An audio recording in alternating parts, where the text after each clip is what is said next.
¿Qué tal? Muy buenos días. Aquí estamos comenzando la primera edición de MBD Noticias en la pantalla de TV Ciudad, arrancando una nueva semana y un nuevo mes, el de septiembre, que vino en el día de ayer después de un fin de semana muy lluvioso, con muchísima lluvia y también con un muy mal tiempo que, bueno, esperemos que cambie radicalmente a partir de esta semana, seguramente en uno de los últimos estertores del invierno, pero todavía falta. Vamos a repasar precisamente cómo está el tiempo en Montevideo y en el área metropolitana. Tenemos 10 grados de temperatura a esta hora.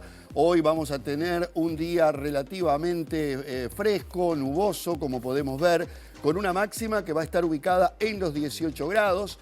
Para mañana la cosa se va a mantener dentro de los mismos tópicos, 16 la máxima, 10 la mínima, con cielo nuboso, algo ventoso también, 17 grados para el día miércoles 4 es la máxima que se prevé y una mínima de 8, quiere decir que las temperaturas se van a mantener dentro de estos tópicos, básicamente en cuanto a la temperatura. Hoy hay baja probabilidad de precipitaciones, escasas nieblas y neblinas, va a haber que tener cuidado, sí, estos días con los bancos de niebla, sobre todo para aquellos que transitan por las calles y las avenidas, tener especial cuidado con este aspecto y en las rutas nacionales ni que hablar. Ahora comenzamos a repasar algunos de los temas que van a estar pautando la información en esta jornada, en este arranque de semana, donde, por ejemplo, y para ir comenzando, la Comisión Pro Plebiscito de la Seguridad Social lamenta que por primera vez un sector de la izquierda muestre distanciamiento de los trabajadores y el movimiento social. Esto tiene que ver naturalmente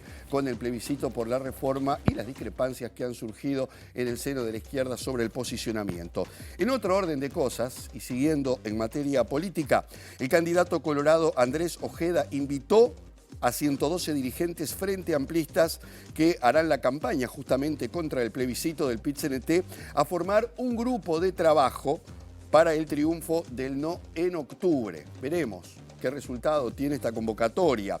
En otro orden de cosas, hablemos de un aspecto lamentable que es una vez más la muerte de un trabajador de la construcción. Por eso hoy el Sindicato Único Nacional de Construcción y Afines, el ZUNCA como lo conocemos, ha convocado un paro parcial que va a comenzar a las 9 de esta mañana y se va a extender hasta las 13 horas. Este accidente que terminó con la vida de un trabajador se dio en la localidad de Río Branco y por tanto, reitero, hoy de 9 a 13 estará parando la gente del ZUNCA por este motivo, como es habitual, además cada vez que se produce un desenlace fatal de un trabajador de la construcción. Pasamos a otro tema.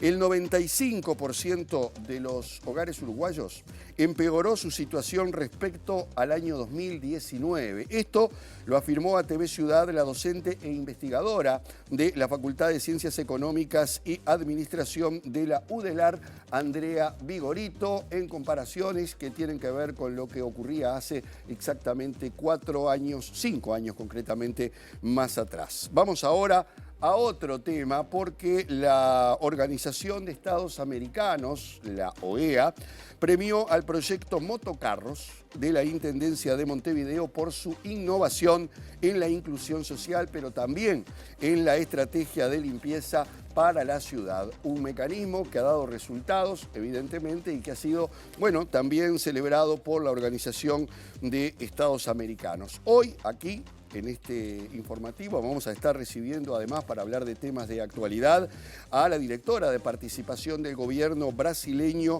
Carla Becerra, y al docente e investigador de la FIC, de la Facultad de Ciencias de la Comunicación, que van a participar en la presentación del libro Guía Participación Ciudadana Digital.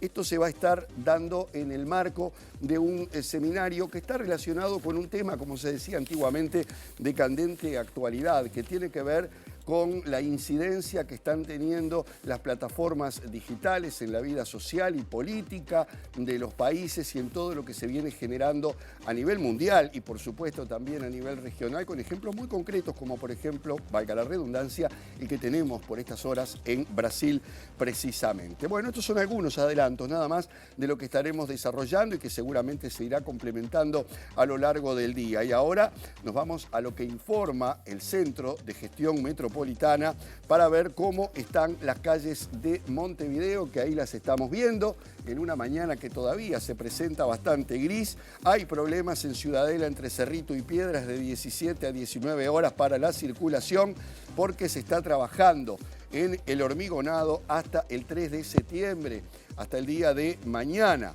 También habrá cortes en Brito del Pino entre Charrúa y Presidente Gestido de 8 a 14 horas. También por hormigonado en Benito a Ispurúa entre Miguel Ángel y Pedro Ricaldoni entre las 7:30 o desde las 7:30 y hasta el mediodía 12:30 por trabajos de UTE, y también en Horacio entre Presidente Oribe y Juan José Herrera de 8 a 17 horas, pero en este caso por trabajos de saneamiento que se van a extender hasta el próximo lunes. Hay también dificultades a Tenti entre el Salto entre Canelones y Maldonado de 7 a 18 horas por carga y descarga. Minas entre Guayabos y José Enrique Rodó de 7 a 14 horas también por un tema de hormigonado. Eso en lo que tiene que ver al sistema de gestión metropolitana, lo que está pasando a esta hora en las calles de Montevideo, como decíamos, en este arranque de semana y en este arranque de mes que es septiembre, que genera tantas expectativas, porque se supone que es el fin del invierno. Ahora vamos con el desarrollo informativo de algunas de las cosas que han estado ocurriendo y que seguramente nos van a poner de cara a esta semana, que será muy intensa también en materia informativa. Y arranquemos ya con la polémica que se ha generado naturalmente en las últimas horas sobre el plebiscito que propone, entre otras organizaciones, pero probablemente la más notoria, el PIT-CNT, ya que es la primera vez que un sector de izquierda muestra diferenciación y distanciamiento de los trabajadores y el movimiento social uruguayo. Esto lo dijo a MBD Noticias el dirigente sindical Sergio Somaruga, integrante de la Comisión Nacional pro plebiscito de la Seguridad Social. Esto lo dijo en referencia, como decíamos recién, naturalmente, al planteo de un grupo de economistas del Frente Amplio, que está haciendo campaña por el no a la consulta popular. Cualquier persona tiene derecho a expresar lo que piensa sobre este tema o sobre el que sea, ¿no? Entonces, lo primero es eso, sí, está dentro del derecho de la gente a expresarse. Lo segundo es que leyendo el documento no encontré argumentos innovadores con respecto a lo que ya dice Saldain, Mieres o Álvaro Delgado. Y en ese sentido incurren una serie de inexactitudes, imprecisiones y errores de interpretación, pero sobre todo, y lo que más preocupa de alguna manera, es la diferenciación y el distanciamiento que por primera vez desde un sector de la izquierda hay contra los trabajadores y el movimiento social uruguayo. Hay un problema que no solo le pasa, digamos, a estos sectores o a quienes hayan firmado este documento, también le está pasando a los partidos de derecha, que las direcciones están diciendo una cosa y la gente está viendo otra, ¿no? Entonces, eso tiene que ver con que hay una insuficiencia desde el punto de vista de los partidos de darle respuestas reales y concretas a los problemas reales y concretos de la gente. Y esta papeleta le da respuestas reales y concretas a la gente. Y como vemos, el documento en contra del plebiscito de la reforma, denominado Frente Amplistas por el No y firmado por 111 académicos y economistas, sigue generando repercusiones en la arena política y también sindical. El influencer e integrante de Sereñistas, Gonzalo Zubela Ferrou, contestó los cuestionamientos de Constanza Moreira, del sector Casagrande, quien había planteado que el pronunciamiento no ayuda ni al Frente Amplio ni al movimiento popular. No tengo el placer de compartir tu pensamiento, querida compañera. Quienes juntaron firmas y ahora van a intentar juntar votos por el plebiscito, lo hicieron libremente, porque el Frente Amplio dio libertad de acción para que lo hicieran. Y dieron su opinión por todos lados, sin inconvenientes, libremente. Quienes pensamos que es inadecuado el plebiscito, quienes no lo vamos a acompañar, tenemos también la libertad de decir como Frente Amplistas lo que pensamos. Y en el caso concreto de los sereñistas tenemos además la idea de Sereñi de perseguir aquel paradigma de decir lo que pensamos y hacer lo que decimos. Por tanto, la libertad de acción también nos comprende a nosotros. quienes no estamos de acuerdo con el plebiscito. Para mí, por ahí van los tiros. Y recién escuchábamos a Sergio Somaruga, integrante de la comisión por la referéndum justamente de la Seguridad Social, quien apuntó a este grupo denominado Frente Amplistas por el No, que anunció que hará la campaña contra el plebiscito y que está compuesto principalmente por economistas, entre ellos el eventual ministro de Economía del candidato Frente Amplista Yamandu Orsi, por lo menos esas son las especulaciones. Hablamos de Gabriel Odone. La existencia de este colectivo fue valorado positivamente por el candidato colorado Andrés Ojeda, que los definió como valientes y los invitó a militar juntos con quienes impulsan precisamente el no a esa reforma y formar el grupo de uruguayos por el no. Esto decía Ojeda precisamente. Yo creo que tenemos que saludar la valentía de esos 112 frente amplistas que se pusieron la camiseta y dijeron esto está mal y lo tenemos que decir, e invitarlos a conformar una comisión de trabajo que trascienda los partidos políticos para poder batallar esta nefasta reforma del PIT-CNT. Me parece que es un buen nombre que trasciende todo, debería ser Uruguayos por el No. Por lo pronto empiezo a ver un grupo que se anima a militar en contra de algo que está mal, cuando hay un partido que pone mucha presión para que eso no se haga, ¿no? Dicen que no de forma muy tibia y hasta ahí llegan, pero en ningún momento ninguno de los dos candidatos del frente ha dicho si va a militar activamente en contra de una mala reforma, que ambos ya han dicho que es una mala reforma. Así que yo creo que tenemos que tratar de entusiasmar a estos 112 y aplaudirlos por el coraje y tratar que estos 112 contagien por lo menos a los candidatos del frente para que estos 112 puedan ser al menos 114. Bueno, pero hay otras miradas también con respecto a esta situación que se ha planteado, confrontativa, y que también entra en la arena política, como podíamos ver. El profesor de filosofía y docente de ética de la Universidad CLAE, Pablo Romero, tras conocer la posición del grupo de los 112, ironizó precisamente sobre las certezas que pueden ofrecer los académicos de la economía, al señalar que, por ejemplo, la caja de profesionales universitarios, que es la caja de estos, economistas y demás, que tienen formación académica, no es justamente un ejemplo de relación exitosa entre la sapiencia académica y el manejo pertinente de un sistema previsional, porque justamente la caja de profesionales es de las que tiene mayores problemas. Esto decía precisamente Pablo Romero con respecto a esta mirada sobre la posición de los economistas del Frente Amplio. Además de la ironía sobre el desfinanciamiento de la caja de profesionales y el rechazo a la reforma de la seguridad social que plantea el PIT-CNT, el profesor de filosofía Pablo Romero sostuvo que lo que está en discusión en octubre es apoyar una cuestión que está un escalón por arriba de los problemas técnicos que incluso pueda presentar la reforma propuesta por los trabajadores. Desde su perspectiva se trata de definir una visión de sociedad y de justicia distributiva de base. Con las mejores intenciones podemos caer en un pragmatismo miope cuando lo económico pierde de vista su sentido de ser, su pilar humanista, y cuando pierde sobre todo su estrecho vínculo con los más vulnerables. El docente de ética reconoció que quizás pueda pasar que tengamos que hacer mayores esfuerzos, ciertamente pueda pasar que se tenga que subir algunos impuestos. Suele pasar en sistemas de justicia distributiva de todo el mundo. Sin embargo, destacó que llegado el caso, el tema será ver quién asume de mayor manera esa carga impositiva, ver qué injusticias económicas actualmente benefician a algunos sectores y ajustarlas para que las cargas no sigan cayendo sobre los hombros de la clase asalariada, particularmente la más baja, que son los que terminan una y otra vez siendo las bestias de carga, en sentido físico y financiero, de nuestra vida en sociedad, los que deben entregar cada vez más años de su vida al trabajo duro.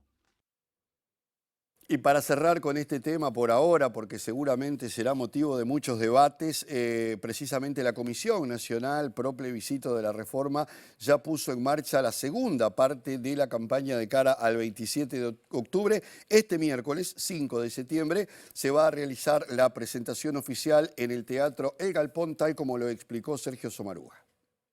Lo que estamos haciendo es un recorrido nacional por todos los departamentos, con el propósito de constituir comisiones territoriales, comisiones departamentales, que son las que van a hacer el trabajo hacia el tejido social, el proceso de socialización cara a cara con la gente, para informar y para distribuir la papeleta, a los efectos de que las personas que decidan acompañar esta iniciativa tengan la papeleta para ensobrar el 27 de octubre. Hay un trabajo muy importante desde el punto de vista de construir procesos de democratización de información, porque la oposición a esta papeleta, en función de los intereses contra los que se contrapone, son poderosos, pero la gente creo que conectó rápidamente con esta iniciativa, porque tiene que ver con la vida misma, tiene que ver con derechos fundamentales, con no seguir cobrando jubilaciones que colocan a las personas por debajo de la línea de la pobreza, el derecho a poder elegir jubilarse a partir de los 60 años y eliminar las AFAP, que son un verdadero fiasco para las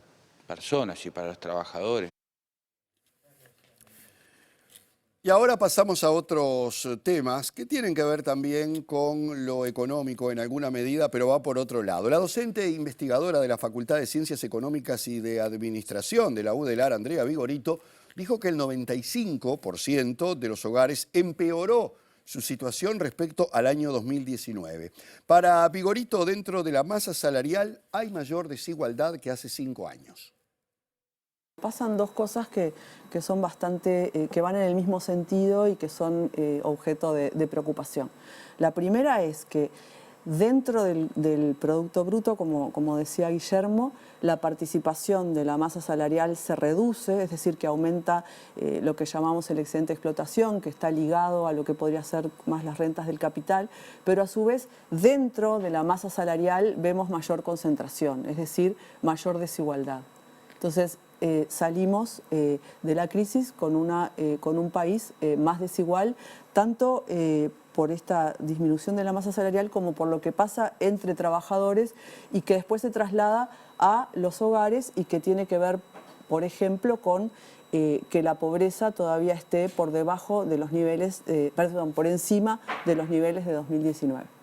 Y para lidiar con estas situaciones, ¿es necesario implementar políticas públicas redistributivas, por ejemplo, o cómo se ataca esto? Sí, políticas redistributivas que deberían ir en muchos sentidos.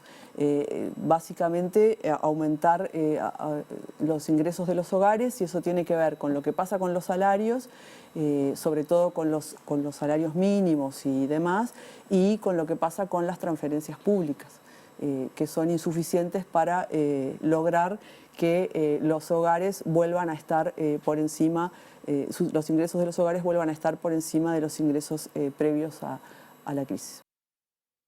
Y ahora nos vamos a la arena política, o por lo menos la arena político-partidaria, porque un nuevo informe de la Usina de Percepción Ciudadana muestra que incluso antes de que se confirmara su postulación al Senado por la lista 609 del MPP, el 39% de la población estaba dispuesto a votar por la exconductora de Subrayado, Blanca Rodríguez. Dentro de ese universo, planteado por la Usina de Percepción Ciudadana, el 9% corresponde a personas que en 2019 votó por alguno de los partidos de la coalición multicolor. Entre el 23 y el 27 de agosto, previo a la confirmación oficial de su ingreso al espacio 609, pero cuando ya se conocía la noticia, la Usina de Percepción Ciudadana consultó a la población si votaría Blanca Rodríguez en las próximas elecciones en caso de que se sumara a alguna de las listas del Frente Amplio. 39% dijo que sí, 43% que no y 16% no supo o no contestó. De acuerdo con el detalle publicado por La Diaria, quienes contestaron afirmativamente son, en mayor medida, mujeres de nivel socioeconómico alto, de entre 45 y 59 años y de Montevideo. Al comparar las respuestas con el voto de las personas en el balotaje de 2019, surgió que 69% de quienes apoyaron al Frente Amplio se manifestaron dispuestas a votarla y que incluso la exconductora de Subrayado cosecha simpatizantes en el oficialismo. 9% de quienes votaron a la coalición en noviembre de 2019 dijo estar dispuesto a acompañarla en octubre. En un plano más general, la Usina también consultó la opinión de la población sobre el ingreso de Rodríguez a la política. 41% consideró que se trata de una muy buena o buena idea, 18% opinó que es una idea mala o muy mala, 28% evaluó que no es ni buena ni mala y 13% no supo o no contestó. Y obviamente que la incorporación de Blanca Rodríguez a la lista 609 sigue generando repercusiones, como por ejemplo la que tuvo en el senador del MPP, Charles Carrera, que dijo que la incorporación de la periodista es una buena noticia para todo el Frente Amplio, porque la fórmula de la coalición de izquierda es la esperanza para Uruguay, y así lo señaló a MBD Noticias. La 609 tiene una tradición de tener las puertas abiertas, ¿no? De siempre estar convocando militantes frente amplistas independientes, gente que venga al wilsonismo, el vallismo, y en ese sentido es como nuestro ADN. Y nosotros justamente tenemos el espacio 609, que es donde tenemos esta política de apertura. Pero acá hay que dejar claro que Blanca es una incorporación a la política que ella viene de la mano de Pepe y de Lucía, pero hay que dejar claro que Blanca no es una persona que se integre al espacio 609, sino que Blanca, el compromiso con ella es que ella seguirá siendo una frente amplista independiente y cristiana, que es como se define. Y sin lugar a dudas, para nosotros es una gran alegría que Blanca dé ese paso a la militancia política, a este servicio público, a servir a la sociedad desde este lugar, y que lo haga de nuestra mano, es decir, con el espacio 609, pero es un gran aporte al Frente Amplio y a todo el Frente Amplio en particular y a la victoria en octubre. Nosotros en el espacio 609 lo que tenemos es ese espacio donde tenemos compañeros que son compañeros de una larga trayectoria militante. Yo creo que lo central ahora es que el objetivo nuestro tiene que ser ganar en octubre con mayoría parlamentaria y nos tenemos que movilizar todos. La 609 está poniendo todo, ya está poniendo todo en la calle, está recorriendo el país. La semana que viene, el sábado 7, estamos haciendo nuestro lanzamiento allí en el Parque Rodó, con mucha fiesta, con alegría, como nos gusta, con los ajites.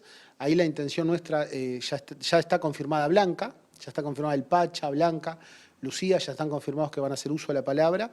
Y la idea es esa, que sea una gran fiesta y con mucha alegría. La esperanza en el Uruguay es el Frente Amplio, la esperanza del Uruguay son Yamandú y Carolina. Nos vamos a otro tema que tiene que ver con la gobernanza de la UAM, la Unidad Agroalimentaria Metropolitana, porque el intendente de Montevideo, Mauricio Zunino, ha dicho que el gobierno central ha desplazado a la Intendencia de Montevideo justamente de la gobernanza de la UAM. Y con esto, dijo Zunino, se favorece al oligopolio de los intermediarios que concentran la operativa de frutas y verduras. Hay un discurso repetido de decir que la UAM tiene que ser de los productores o tiene que ser para los productores.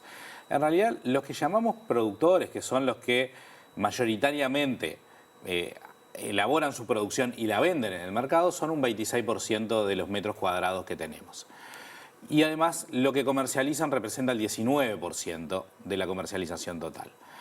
La mayor parte de la operación de la UAM surge de canales de intermediarios, es decir, intermediarios que compran directamente a los productores en su lugar de origen. ¿Por qué? Porque muchos no tienen la logística para trasladar, para moverse hasta ahí, para perder el día vendiendo ahí, porque si no dejan de producir. O sea, hay toda una logística, sobre todo en pequeños productores, que hace todavía dificultoso el sistema. Por lo tanto, hay una red de intermediarios que son los que efectivamente concentran el gran oligopolio de la estructura de comercialización de frutas y verduras. Por lo tanto, sacar a los agentes públicos o sacarle peso a los agentes públicos como elementos reguladores, lo que le da es mayor poder básicamente a los intermediarios oligopólicos, que son los grandes concentradores hoy del mercado. Entonces, ¿ustedes entienden que esto no es una defensa de los productores? No, es una defensa al oligopolio de intermediarios. Y vamos con uno de los adelantos justamente tristes de esta jornada, que tiene que ver una vez más con la muerte de un trabajador de la construcción. Por eso el SUNCA, el Sindicato Único Nacional de la Construcción y Afines, ha convocado a un paro parcial este lunes de 9 a 13, como es tradicional en estos casos, ante un accidente fatal que terminó con la vida del trabajador Washington David Acuña Olivera, de 56 años, padre de 3 hijos, según el comunicado del gremio. El trabajador murió luego de caer al vacío desde un techo, mientras acondicionaba chapas a una altura aproximada de 4 metros en la localidad de Río Branco, en el departamento de Cerro Largo. Un sobrino del obrero y el dueño de la obra trasladaron a Acuña al hospital de la ciudad, donde lamentablemente y pese a los esfuerzos de los médicos, una hemorragia intracraneal causada por el impacto resultó mortal para el trabajador. Si bien fue trasladado rápidamente a un centro de salud, lamentablemente perdió la vida, indicó el comunicado, y por eso el Zunca continúa convocando a un diálogo nacional sobre la seguridad y salud laboral e impulsar la aprobación de una ley nacional sobre estos temas que se repiten, y reivindica además la creación de una fiscalía especializada en accidentes laborales. Policía científica perició el lugar del hecho y el caso se encuentra en manos de la Fiscalía, que dispuso una autopsia y otras acciones de rigor para determinar responsabilidades en el caso de que existan en la muerte de este trabajador de la construcción.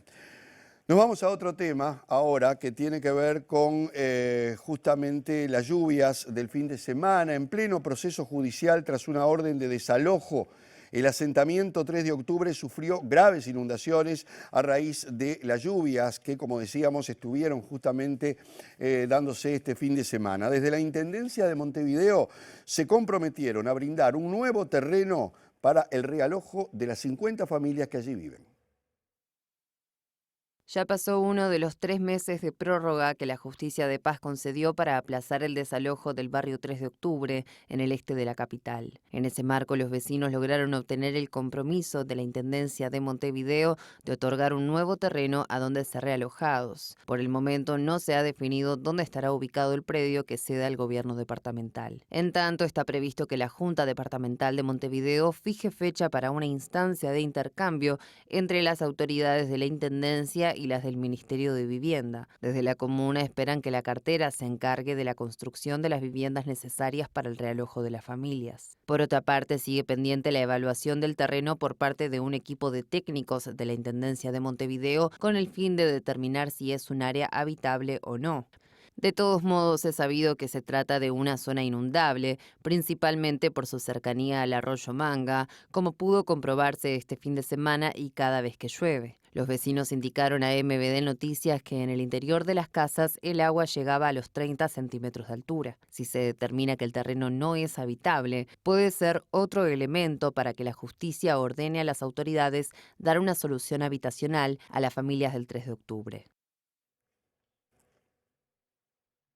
Y hablamos lamentablemente de otro hecho de violencia en un centro educativo. En este caso tiene que ver con la UTU, por eso también habrá un paro por parte de la Asociación de Funcionarios de esta rama de la enseñanza a nivel nacional este lunes por la agresión física contra el subdirector de uno de los centros por parte de un estudiante. Esto ocurrió el pasado viernes. El sindicato comunicó que 2 alumnos discutían y que la actitud de uno de ellos hacía prever que pasarían a los golpes. Ante esto, una profesora logró calmar la situación llevando a uno de los implicados a la dirección, desde donde llamaron a su casa para que lo fueran a retirar. Fue en esas circunstancias, mientras esperaban, que el joven escapó y ante la intervención del subdirector fue agredido con golpes de puño y patadas, causándole hematomas varios al subdirector del centro. En un comunicado, AFUTU recordó que estas situaciones se suelen repetir en varios lugares del país, por lo que siguen reclamando instancias de negociación con las autoridades para implementar medidas pedagógicas, pero también tratar de evitar este tipo de agresiones en los centros educativos en general. En este caso le tocó a la UTU, pero ya lo hemos visto también en otros ámbitos como secundaria y en primaria. Hagamos una pausa y luego de esto vamos a seguir con el desarrollo de la información y, como les decía, más temprano, también, investigando y sondeando un poco qué va a pasar con ese seminario que tiene que ver con la incidencia de los medios digitales en la vida de hoy. Ya volvemos.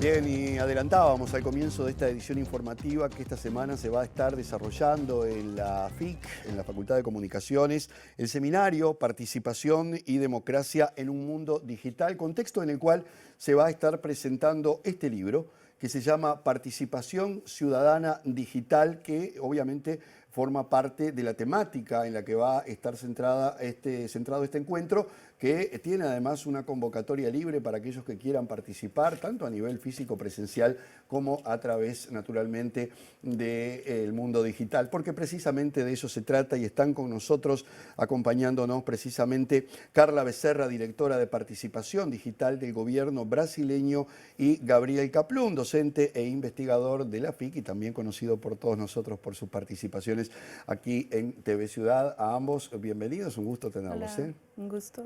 Es un gusto como siempre. Bueno, Gabriel, arranquemos un poco, después vamos a hablar un poquito del libro, explicando el motivo del seminario, del encuentro, que abarca, digamos, muchos temas que hoy en día los hemos naturalizado y que forman parte de nuestra cotidianeidad, y lo hablábamos antes de comenzar, ¿verdad? Que es la incidencia del mundo digital en la vida social y política de los países. Así es, y estamos en un momento además donde ya no hay aquel optimismo del comienzo con Internet. Internet parecía que iba a democratizar la vida, las comunicaciones. Más bien estamos en un momento pesimista, donde Internet parece más bien un problema para las democracias. Pero habemos algunos, digamos, que seguimos defendiendo el optimismo, las posibilidades de usar Internet para procesos participativos. Las dos cosas son ciertas. Internet puede ser un problema, el lugar de la desinformación, el lugar de las falsas noticias, el lugar de la manipulación, pero también puede ser un espacio para la participación ciudadana, para el diálogo democrático, muy rico, y de eso vamos a estar hablando, sin descuidar el lado negativo, atendiendo a eso, que en estos días además ha tenido noticias importantes, como lo que ha pasado en Brasil, justamente con X, pero también atendiendo y poniéndole mucho énfasis a este aspecto que creemos positivo y que hay que trabajar todo el tiempo. Usar Internet para el diálogo democrático. Carla, hemos ido entrando, podríamos decir, casi sin darnos cuenta en esta vorágine informativa, y se han ido dando las cosas sobre la marcha. Es decir, recién Gabriel decía, cuando apareció Internet se abría todo un mundo que después empezó a hacerse más complejo, al punto de que hoy también ese mundo digital tiene riesgos por la incidencia que tiene en la vida cotidiana de los países y de las personas. Entonces, hoy día vivimos una vida que no está separada, no hay más el digital y el presencial. Todo estamos aquí, pero estamos en WhatsApp, estamos mirando las noticias, estamos hablando con personas en todo el mundo, mirando noticias. Y entonces, lo que trabajamos ahora con la participación en Brasil, que voy a presentar en el seminario la plataforma Brasil Participativo, es exactamente eso de no hay una diferencia entre, no están apartados el digital y el presencial, pero pensamos procesos de participación que buscan conectar los dos. Entonces, cosas que sean presenciales también tienen una etapa digital, por ejemplo, de participación, como nuestra vida, que es así también. Entonces, estamos, después de la pandemia especialmente, tenemos el modo híbrido, ¿no? Los congresos son presenciales y virtuales, entonces esa es un poco la idea que traemos también para la participación ciudadana, que es lo que estamos desarrollando en Brasil, que tenemos que conectar los dos y trabajar como una cosa que está involucrada uno en la otra. Ya vamos a hablar puntualmente de algunas cosas que han marcado un poquito también los últimos años de Brasil con este tema, pero ¿qué desafíos tiene Brasil particularmente en tanto un país con 200 millones de habitantes, gigantesco, que supongo tiene una relación con esto bastante distinta a la que podemos tener nosotros en nuestra capacidad? Es decir, que hay allí un desafío también, como todo es más grande, mayor para Brasil. Sí, entonces, cuando hablamos de participación a nivel nacional en un país que es continental como Brasil, hay distintos desafíos en muchos niveles. Es diferente y una participación, por ejemplo, a nivel de prefectura o más local, donde uno puede hacer encuentros en los barrios o algo. Cuando pensamos en la conexión entre el presencial y el digital nos posibilita llevar, que el gobierno llegue, por ejemplo, a lugares donde quizás hacemos, por ejemplo, un evento grande en la capital de Amazonas, Manaus.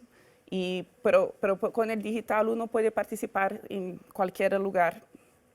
Pero sabemos también que hay desafíos de inclusión digital, que en Brasil el 62% de las personas usan el Internet solamente por el móvil, ¿no?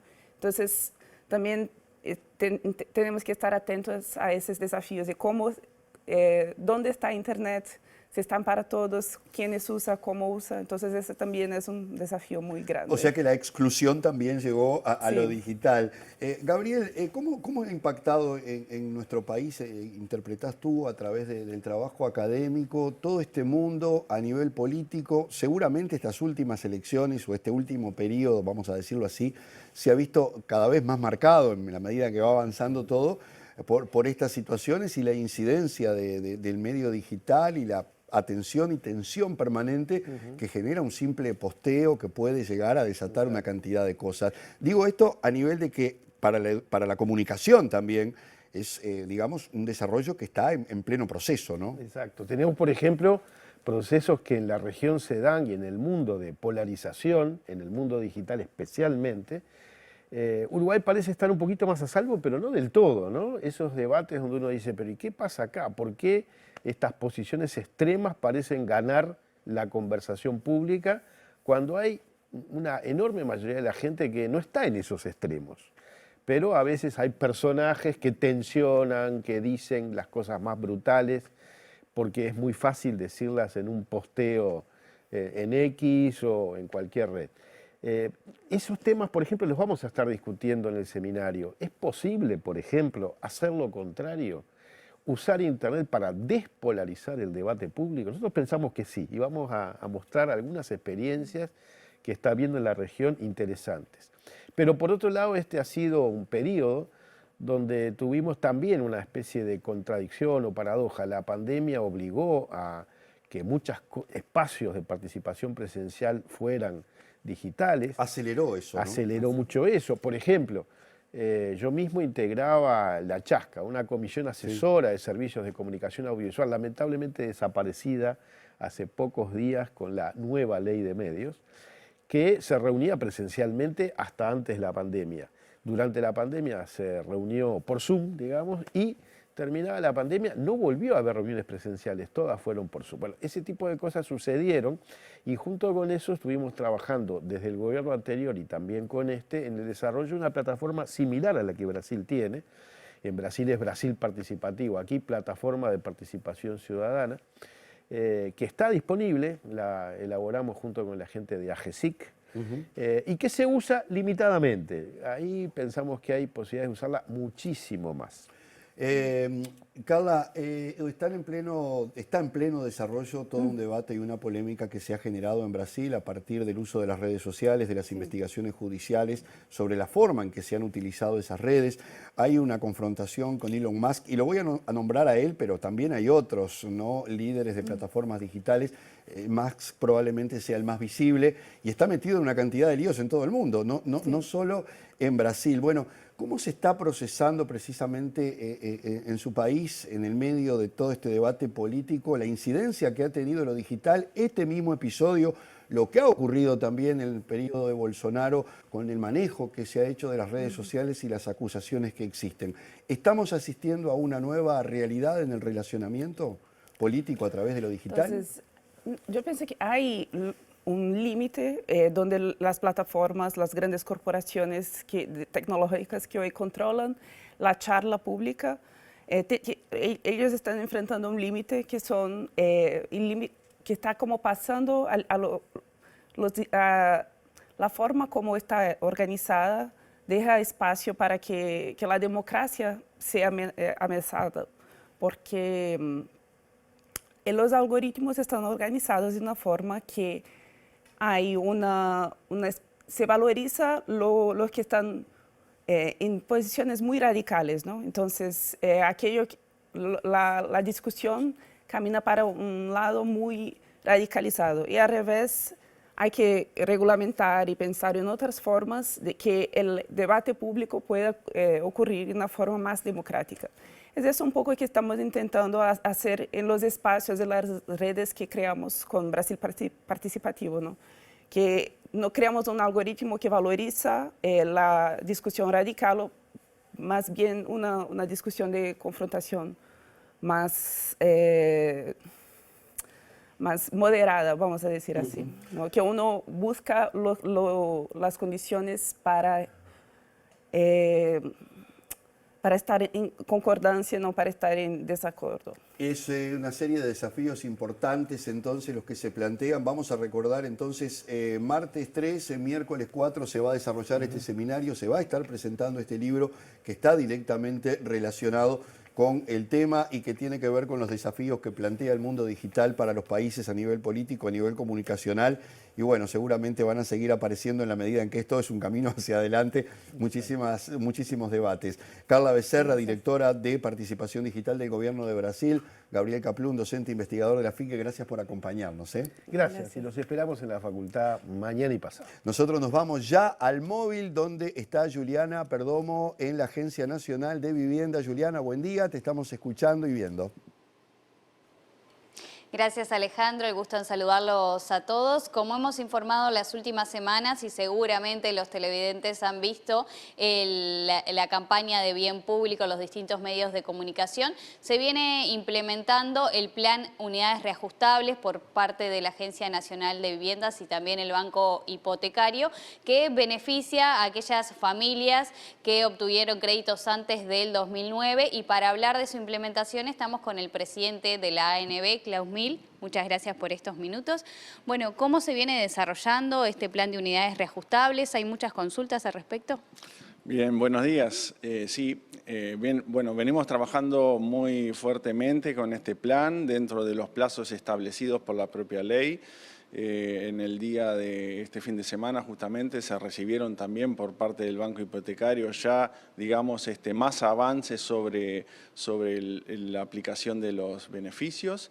Y desde la Agencia Nacional de Vivienda se viene trabajando muy fuertemente para cumplir, como decía, para el 17, antes del 17 de octubre, tener la aplicación de beneficios.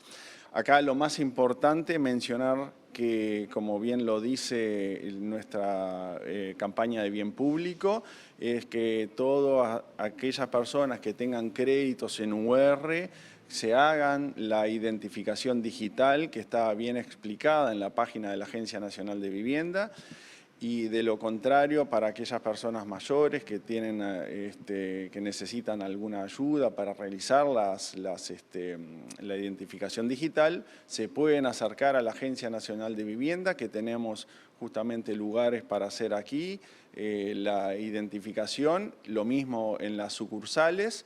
Esto es muy importante, hay asistencia, por lo tanto siempre va a estar guiado en ese sentido.